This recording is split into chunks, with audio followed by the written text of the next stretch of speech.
नमस्कार, मैं शिवानी। बिहारी न्यूज में आपका स्वागत है। आज है 14 दिसंबर। खबरों की ओर बढ़ने से पहले एक नजर सुर्खियों पर। बीएसईबी ने जारी किया 12वीं परीक्षा का टाइम टेबल।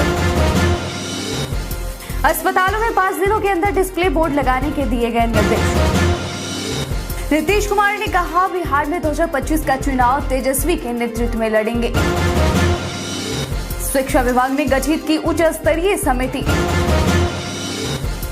टेस्ट सीरीज के लिए भारत बांग्लादेश ने कसी कमर। अब चलिए बढ़ते हैं बिहार की अब तक की 25 बड़ी खबरों के विस्तार से।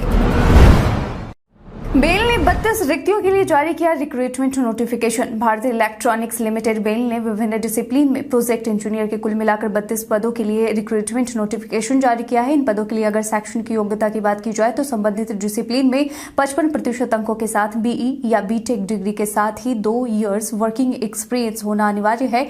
इच्छुक और योग्य उम्मीदवार इस वैकेंसी नोटिस से जुड़ी हुई समस्त जरूरी जानकारी और आवेदन करने के लिए इस वीडियो के इसी पेज पर नीचे डिस्क्रिप्शन बॉक्स में दिए गए वेब लिंक पर जरूर क्लिक करें। आवेदन करने की अंतिम तारीख 24 दिसंबर 2022 तक है। विस्तृत जानकारी के लिए आप ऑफिशियल वेबसाइट bailindia.in पर जाकर चेक कर सकते हैं। बीएसईबी ने जारी किया 12वीं परीक्षा का टाइम टेबल। बिहार बोर्ड 12वीं की परीक्षा 2023 का टाइम टेबल जारी कर दिया है। वैसे छात्र जो 2023 में इंटर की परीक्षा देने वाले हैं वो आधिकारिक वेबसाइट biharboardonline.bihar.gov.in से डिटेल शेड्यूल चेक कर सकते हैं।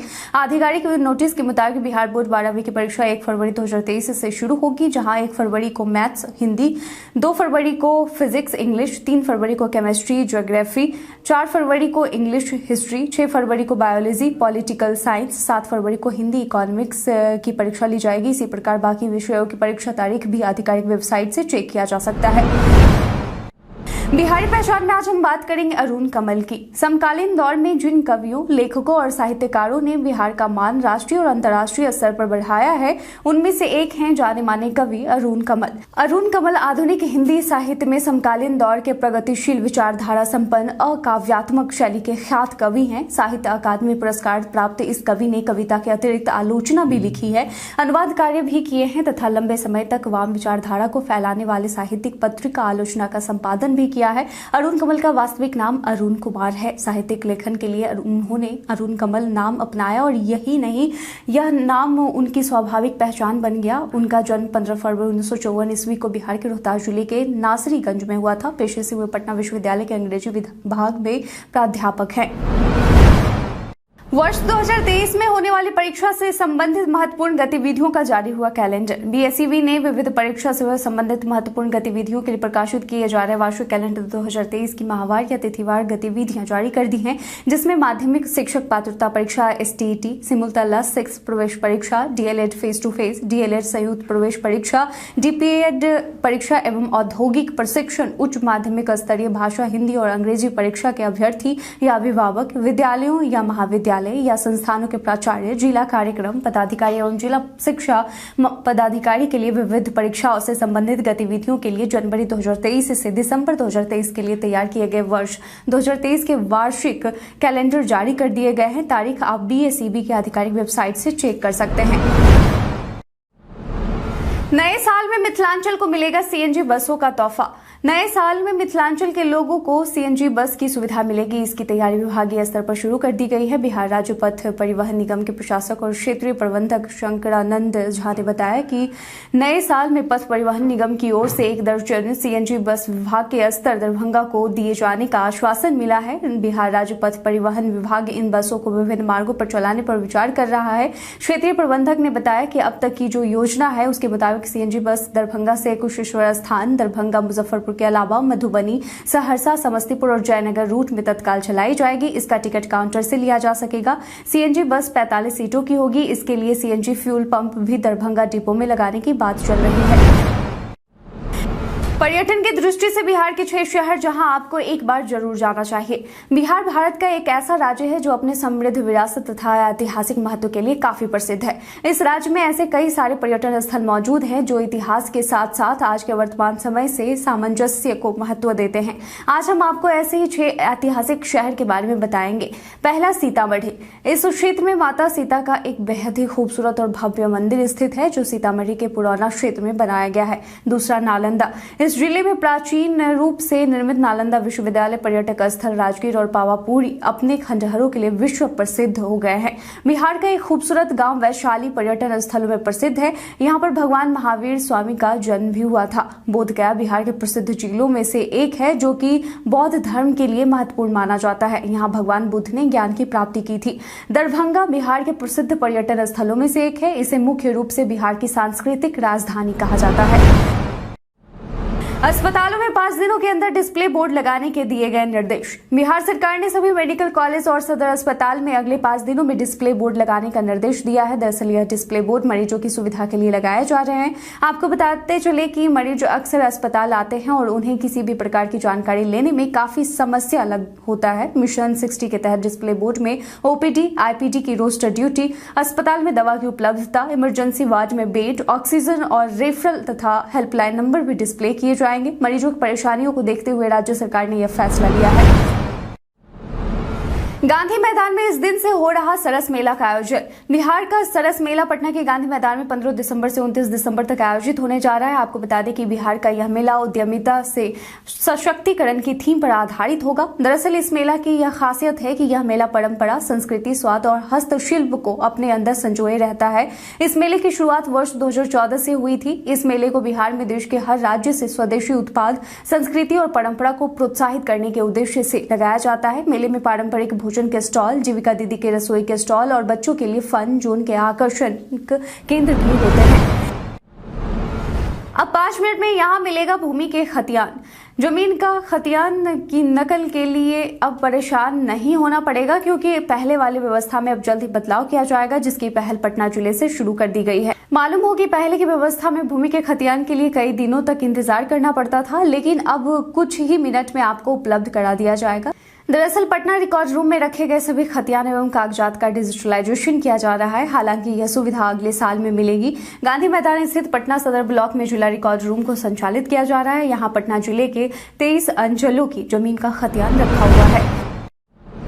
बीएसएपी 14 के एसोसिएशन अध्यक्ष घूस लेते गिरफ्तार। बिहार विशेष सशस्त्र पुलिस की 14वीं बटालियन के एसोसिएशन अध्यक्ष को 20,000 रुपए घूस लेते गिरफ्तार किया गया है, जिसके बाद बिहार विशेष सशस्त्र पुलिस की 14वीं बटालियन के कार्यालय में छापेमारी की गई। दरअसल बीएसपी 14 की महिला सिपाही को अनियमितता के लिए निलंबित कर दिया गया था, जिसके बाद एसोसिएशन अध्यक्ष ने महिला कांस्टेबल से 20,000 की मांग की और कहा कि तब तुम्हारे खिलाफ जितने भी आरोप लगाए गए हैं उन सारे आरोपों से मुक्त कर दूंगा।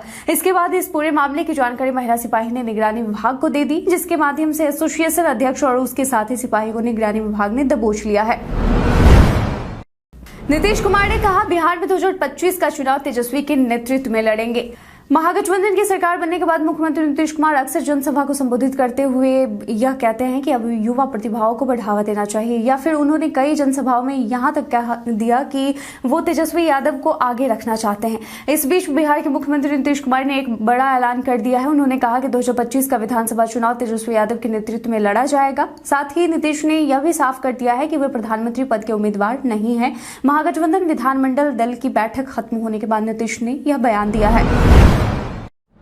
सीएम नीतीश ने बीपीएससी के माध्यम से चयनित अधिकारियों को दिया नियुक्ति पत्र। बीते दिन एक बार फिर से बिहार में नियुक्ति पत्र का वितरण किया गया। मुख्यमंत्री नीतीश कुमार ने बिहार लोक सेवा आयोग द्वारा अनुशंसित पदाधिकारियों को नियुक्ति पत्र बांटा। राजधानी पटना के सम्राट अशोक कन्वेंशन सेंटर स्थित ज्ञान भवन में यह कार्यक्रम आयोजित किया गया था। इस कार्यक्रम में मुख्यमंत्री नीतीश कुमार के साथ तेजस्वी यादव के अलावा वित्त मंत्री विजय कुमार चौधरी, खाद्य एवं उपभोक्ता संरक्षण विभाग मंत्री लेसी सिंह, राजस्व एवं भूमि सुधार मंत्री आलोक मेहता, परिवहन मंत्री शीला मंडल सहित ग्रामीण विकास मंत्री और श्रम संसाधन मंत्री उपस्थित रहे। अब इन सभी चयनित अधिकारियों को बिपार्ड की तरफ से ट्रेनिंग दी जाएगी। बिहार में इस दिन से और गिरेगा तापमान। बिहार में इस दिन से और गिरेगा न्यूनतम तापमान। उत्तर भारत से आ रही सर्द हवाओं और चक्रवाती तूफान मैंडूस का असर खत्म होने के साथ ही बिहार में ठंड बढ़ेगी। भारतीय मौसम विज्ञान विभाग के अनुसार अगले 5 दिनों में न्यूनतम तापमान में 2 से 3 डिग्री सेल्सियस गिरावट आने की संभावना है। इस दौरान सुबह में कोहरा या धुंध के बाद मुख्य रूप से आसमान साफ और मौसम शुष्क रहने की संभावना है। बिहार के विभिन्न जिलों के न्यूनतम तापमान में 2 से 3 डिग्री की गिरावट की संभावना है। उसके बाद अगले 2 दिनों में न्यूनतम तापमान में धीरे धीरे 2 से 3 डिग्री सेल्सियस की गिरावट हो सकती है। ताजा पूर्वानुमान के अनुसार बिहार के 14 जिलों में न्यूनतम तापमान में गिरावट दर्ज की गई है।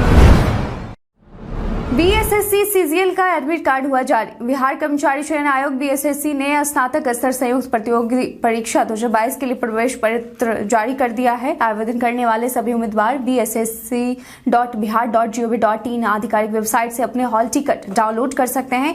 प्रारंभिक परीक्षा 23 और 24 दिसंबर 2022 को आयोजित होने वाली है। बिहार कर्मचारी चयन आयोग की परीक्षा आयोजन सहायक, मलेरिया निरीक्षक, data entry operator grade C और सचिवालय सहायक के लिए कुल 2187 लोगों की भर्ती के लिए आयोजित की जा रही है।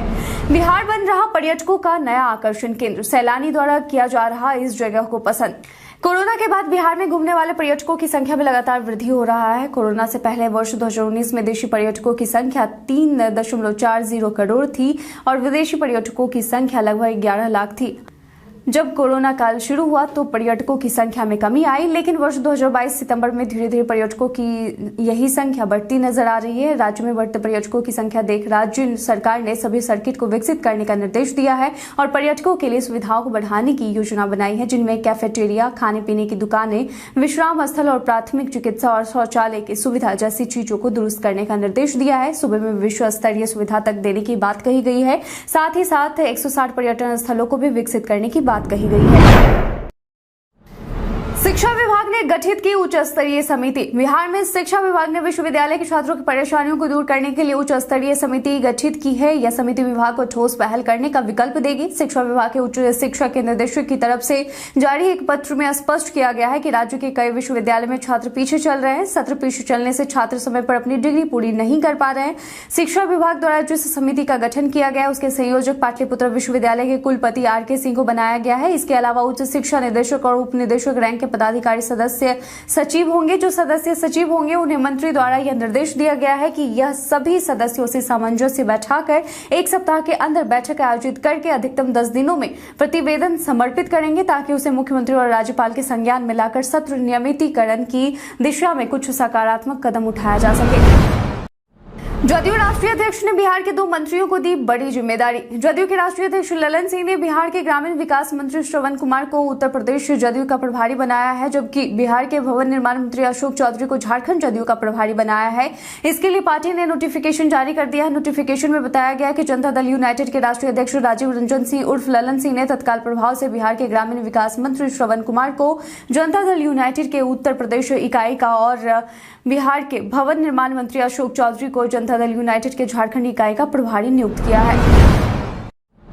शीतकालीन सत्र के पहले दिन ही भाजपा ने सरकार का किया घेराव। बीते मंगलवार को बिहार के विधानसभा की शुरुआत गर्माहट भरे माहौल से हुई। विपक्ष ने सरकार को कानून व्यवस्था और रोजगार के मुद्दे पर घेरा। विपक्ष संसद के अंदर और बाहर काफी आक्रामक दिखे। पूर्व उप मुख्यमंत्री तारकिशोर प्रसाद ने रोजगार के मुद्दे पर बात करते हुए कहा कि सरकार ने युवाओं से 10 लाख नौकरी का वादा किया है और सरकार को इसे पूरा भी करना चाहिए। उन्होंने सरकार पर निशाना साधते हुए यह भी कहा कि इस गठबंधन की सरकार के न आ जाने से बिहार की कानून व्यवस्था बहुत ही चरमरा गई है। तवांग मुद्दे पर तेजस्वी यादव ने भारतीय सेना की तारीफ। भारत और चीन के सैनिकों के बीच तवांग सेक्टर में हुई झड़प पर बीते दिन विपक्षी दलों द्वारा लोकसभा में हंगामा जारी रहा। इस बीच बीते दिन तेजस्वी यादव ने भारतीय सेना की तारीफ करते हुए कहा कि हमें हमारे सैनिक पर भरोसा है। जब तक इंडियन आर्मी है तब तक हम लोगों को पूरा भरोसा है कि हमारी सीमा सुरक्षित रहेगी। उन्होंने यह बातें बिहार विधानसभा के शीतकालीन सत्र की शुरुआत से पहले हुई महागठबंधन के विधायक दल की बैठक के बाद कही। उन्होंने शीतकालीन सत्र को लेकर कहा कि सत्र के 4 दिन अभी बाकी है। इस दौरान कई विधेयक लाए जाएंगे। हमने हमेशा से रोजगार और नौकरी को प्राथमिकता दी है। बिहार ही नहीं, इन राज्यों ने भी की जातीय जनगणना की मांग। बिहार ही नहीं, बिहार के अलावा महाराष्ट्र और ओडिशा ने आगामी जनगणना जाति विवरण एकत्र करने का अनुरोध किया है। दरअसल बीते दिन मंगलवार को शीतकालीन सत्र के दौरान संसद में केंद्रीय गृह राज्य मंत्री नित्यानंद राय ने लोकसभा में बताया कि ये 3 राज्य हैं जो जातीय जनगणना की मांग की है। वहीं गृह राज्य मंत्री ने बताया कि केंद्र सरकार ने आजादी के बाद से जनगणना में SC/ST के अलावा अन्य जातिवार जनसंख्या की गणना नहीं की है। उन्होंने कहा कि 3 राज्यों बिहार, महाराष्ट्र और ओडिशा तथा कुछ संगठनों ने आगामी जनगणना में जाति आधारित विवरण एकत्र करने का अनुरोध किया है। नित्यानंद राय ने बताया कि आगामी जनगणना पहले डिजिटल जनगणना होगी, जिसमें स्वगणना का प्रावधान है। भारत के इतिहास में आज की तारीख कई कारणों से है दर्ज। निबंधकार, लेखक, कहानीकार उपेंद्र नाथ अश्क का जन्म 1910 में हुआ था। प्रसिद्ध भारतीय योग गुरु वीकेएस अयंगर का जन्म 1918 में हुआ था। नोबेल पुरस्कार विजेता रूसी भौतिक विज्ञानी निकोले बासोव का जन्म 1922 में हुआ था। भारतीय अभिनेता राज कपूर का जन्म 1924 में हुआ था। प्रसिद्ध फिल्म निर्देशक श्याम बेनेगल का जन्म 1934 में हुआ था। भारतीय सिनेमा में बंगाली और हिंदी फिल्मों के प्रसिद्ध अभिनेता विश्वजीत चटर्जी का जन्म 1936 में हुआ था। भारतीय नेता इंदिरा गांधी के छोटे पुत्र संजय गांधी का जन्म 1946 में हुआ था। भारत के पूर्व टेनिस खिलाड़ी विजय अमृतराज का जन्म 1953 में हुआ था। भारत ने 2008 में अर्जेंटीना के खिलाफ अंडर-21 हॉकी टेस्ट सीरीज के आखिरी मैच में 4-4 से ड्रॉ खेला। टेस्ट सीरीज के लिए भारत बांग्लादेश ने कसी कमर। भारत और बांग्लादेश के बीच 2 मैचों की टेस्ट सीरीज की शुरुआत बुधवार 14 दिसंबर यानी आज से होने वाली इस टेस्ट सीरीज के लिए दोनों टीमें पूरी तरह से तैयार है। हालांकि भारत और बांग्लादेश के कुछ प्रमुख खिलाड़ी चोट से जूझ रहे हैं। ऐसे में टीम की महत्वपूर्ण जिम्मेदारी युवा खिलाड़ियों पर होगा। दोनों टीमों के बीच यह मैच चट्टग्राम के जहूर अहमद चौधरी स्टेडियम में खेला जाएगा। भारत और बांग्लादेश के बीच पहला टेस्ट मैच भारतीय समयानुसार सुबह 9:30 बजे से शुरू होगा। मैच का प्रसारण भारत में सोनी स्पोर्ट्स नेटवर्क पर किया जाएगा। मैच सोनी लाइव ऐप पर भी वेबसाइट पर लाइव स्ट्रीम किया जाएगा। भारत और बांग्लादेश के बीच पहला टेस्ट 14 से 18 दिसंबर के बीच चटगांव में खेला जाएगा। वायरल खबर में आज बात होगी सीबीएसई द्वारा जारी डेट शीट के बारे में। सोशल मीडिया पर कई तरह की सूचनाएं वायरल होती हैं, लेकिन सभी सच हो ये जरूरी नहीं है। इसी कड़ी में आज हम बात करेंगे सीबीएसई द्वारा निकाली गई परीक्षाओं की डेट शीट के बारे में। दरअसल पीआईबी ने अपने एक ट्वीट में लिखा है कि सीबीएसई बोर्ड परीक्षा 2023 के लिए एक कथित डेट शीट सोशल मीडिया पर प्रसारित हो रही है। पीआईबी ने आगे लिखा है कि यह डेट शीट फेक है। सीबीएसई से संबंधित अपडेट के लिए cbse.gov.in पर विजिट करें और तुरंत अपडेट के लिए आप टेलीग्राम पर भी जुड़ सकते हैं। व्यू वंस टेक्स्ट फीचर पर काम कर रहा है व्हाट्सएप। मेटा का मैसेजिंग ऐप व्हाट्सएप को एक ऐसे फीचर पर काम करते हुए देखा गया है जो उसके यूजर्स के लिए मैसेज में प्राइवेसी को और बेहतर बनाता है। इससे मैसेज में यूजर्स को इसमें और वीडियो को व्यू वंस मैसेज के रूप में भेजने की सुविधा मिलती है, जिसे देखते तुरंत बाद वह गायब हो जाता है। मैसेजिंग ऐप के फीचर ट्रैकर ने अब व्हाट्सएप को एंड्रॉइड पर व्यू वंस टेक्स्ट मैसेज भेजने की क्षमता पर काम करते हुए देखा है। यह सुविधा अभी भी विकास के फेज में है। व्हाट्सएप फीचर ट्रैकर WA बेटा इन्फॉर्मेशन की रिपोर्ट के मुताबिक मेटा की मैसेजिंग सर्विस व्हाट्सएप ने हाल ही में गूगल प्ले बेटा प्रोग्राम के जरिए एंड्रॉइड के लिए व्हाट्सएप का वर्जन 2.2.25.20 रोल आउट किया है। व्हाट्सएप के इस बीटा वर्जन में एक फीचर की बात की है जो यूजर्स को वंस व्यू टेक्स्ट मैसेज भेजने देता है। बिहार में नियोजित शिक्षकों पर फर्जी तरीके से शिक्षक बनने का आरोप। बिहार के सरकारी विद्यालयों पर फर्जी प्रमाण पत्र के जरिए जिन शिक्षकों की बहाली हुई है उन्हें नौकरी से बर्खास्त तो किया ही जाएगा, साथ ही साथ प्राथमिकी भी दर्ज होगी। विभाग द्वारा शिक्षकों से प्रमाण पत्र मांगे जाने पर भी शिक्षक अभी तक उपलब्ध नहीं करवा पाए हैं। इस पर विजिलेंस ब्यूरो ने पटना हाईकोर्ट से शिक्षकों के विरुद्ध कार्रवाई करने की अनुमति मांगी है। साथ ही साथ संबंधित नियोजन इकाइयों के सचिवों पर भी कार्रवाई की बात कही है। बीते दिन हमारे द्वारा पूछे गए सवाल का आप लोगों में से बहुत लोगों ने अपना जवाब में कमेंट सेक्शन में लिखकर दिया था। जिन्होंने पूछे गए सवाल का जवाब दिया है उनके नाम इमरान खान, रंजित मिश्रा, अशोक ठाकुर, पंकज कुमार, ऋषु कुमार, धर्मेंद्र कुमार, मुचु रंगीला, मैकाल मुर्मू, भरत प्रसाद, राजेश कुमार, सुजीत कुमार सिंह, सिंटू कुमार, रामनवमी मांझी और धर्मवीर भक्त। इसके साथ ही बढ़ते हैं आज के सवाल की ओर। आज का सवाल है कि नीतीश कुमार ने ऐलान किया है कि 2025 विधानसभा चुनाव में तेजस्वी यादव के नेतृत्व में चुनाव लड़ेंगे। इस ऐलान को आप कैसे देखते हैं? अपना जवाब में कमेंट सेक्शन में लिखकर जरूर बताएं। आज के लिए बस इतना ही। धन्यवाद।